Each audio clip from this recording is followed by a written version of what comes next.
Èyí ni ètò Iri Owuro, níbi tí a ti ń yiri ọ̀rọ̀ Ọlọ́run wò láti lè dàgbàsókè nínú ẹ̀mí àti fún ìtọ́ni bí a ti ń jáde lọ lójoojúmọ́. Ìwé Bíbélì Àjùmọ tí a tẹ̀ jáde láti ọwọ́ àjọ ìwé mímọ́ Scripture Union Nigeria ni à ń lò. Bíbélì kíkà wa ní òwúrọ̀ yìí ni a ó rí nínú ìwé Ámósì orí 6 ẹsẹ̀ 1 títí dé 14. Ó kà báyìí: Ègbé ni fún ẹ̀yin tí ara rọ̀ ní Síónì, àti ẹ̀yin tí ẹ wà ní abẹ́ ààbò ní òkè Samaria, àti ẹ̀yin olókìkí orílẹ̀-èdè tí ẹ̀yin ènìyàn Ísírẹ́lì máa ń tọ̀ wá.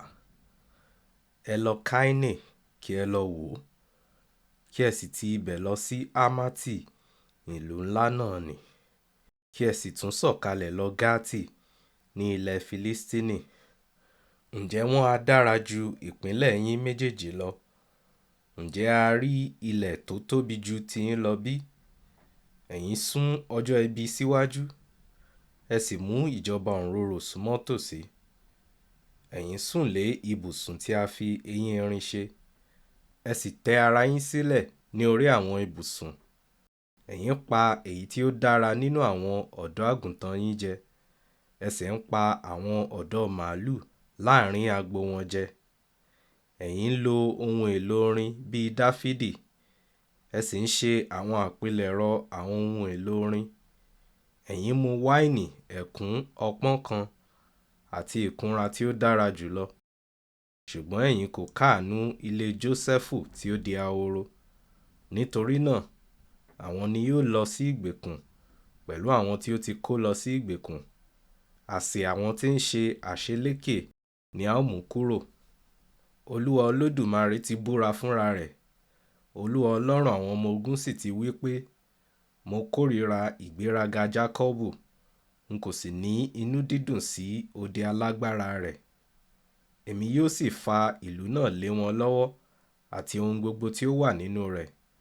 Bí ọkùnrin 10 bá ṣẹ́kù nínú ilé kan, àwọn náà yóò kú. Bí ẹbí tí ó yẹ kí ó gbé òkú wọn jáde fún sísin bá wọlé, bí ó bá sì béèrè pé, ǹjẹ́ ẹnìkan wà tí ó fi ara pamọ́ níbẹ̀? Ǹjẹ́ ẹnìkan kan wà lọ́dọ̀ yín? Tí ó bá sì dáhùn wípé, rárá, nígbà náà ni yóò wí pé, pa ẹnu rẹ mọ́, àwa kò gbọdọ̀ dárúkọ Olúwa. Nítorí Olúwa ti pa àṣẹ náà, òun yóò sì wó ilé ńlá náà lulẹ̀ túútúú àti àwọn ilé kéékèèké sí wẹ́wẹ́. Ǹjẹ́ ẹṣin á máa sáré lórí àpáta bí? Ǹjẹ́ ènìyàn á máa fi akọ màlúù kọ ilẹ̀ níbẹ̀? Ṣùgbọ́n ẹ̀yin ti yí òtítọ́ padà sí májèlé, ẹ sì ti sọ èso òdodo di ìkorò. Ẹ̀yin yọ̀ torí ìṣẹ́gun lórí Lódébárì. Ẹ̀yin sì wí pé, ṣé kìí ṣe agbára wa ni àwa fi gba Kánáìmù? Nítorí Olúwa Ọlọ́run àwọn ọmọ ogun wí pé, èmi yóò gbé orílẹ̀-èdè kan dìde sí ọ, ìwọ Ísírẹ́lì. Wọn yóò pọ́n yín lójú ní gbogbo ọ̀nà, láti Lébó Hámátì títí dé pẹ̀tẹ́lẹ̀ Árábà. Ìtẹ́lọ́rùn nínú ẹ̀ṣẹ̀. Ẹ̀kọ́ yìí tún jẹ́ ìtẹ̀síwájú ìkéde ìdájọ́ Ọlọ́run lórí Ísírẹ́lì àti Júdà tí wọ́n bá kọ̀ láti ronúpìwàdà àwọn ẹ̀ṣẹ̀ wọn. Wòlíì Ámósì kò bá wọn ṣeré rárá bí ó ti bẹ̀rẹ̀ ní ẹsẹ̀ 1 pẹ̀lú ègún. Irúfẹ́ àwọn ènìyàn wo ni ègbé yìí wà fún? Àwọn tí wọ́n ní ìtẹ́lọ́rùn nínú ipò ẹ̀ṣẹ̀ wọn, tí wọ́n ń gbéraga nínú ẹ̀ṣẹ̀, tí wọ́n ń fi ara wọn wí àwọn orílẹ̀-èdè kèfèrí ẹsẹ̀ 1 títí dé 2. Fi ara balẹ̀ tún ka ẹsẹ̀ 3 títí dé 6. Irú ìhà wo ni ìwọ náà máa ń kọ sí ọ̀rọ̀ Ọlọ́run tí ò ń kà tàbí tí ò ń gbọ́? Ìkólọ sí ìgbèkùn ni Ọlọ́run yóò fi jẹ wọ́n níyà gẹ́gẹ́ bí a ti rí ní ẹsẹ̀ 7 títí dé 11 àti 14. Kà á. Àdúrà. Olúwa, fún mi ní ẹ̀mí ìrònúpìwàdà. Má ṣe jẹ́ kí ara rọ̀ mí nínú ẹ̀ṣẹ̀.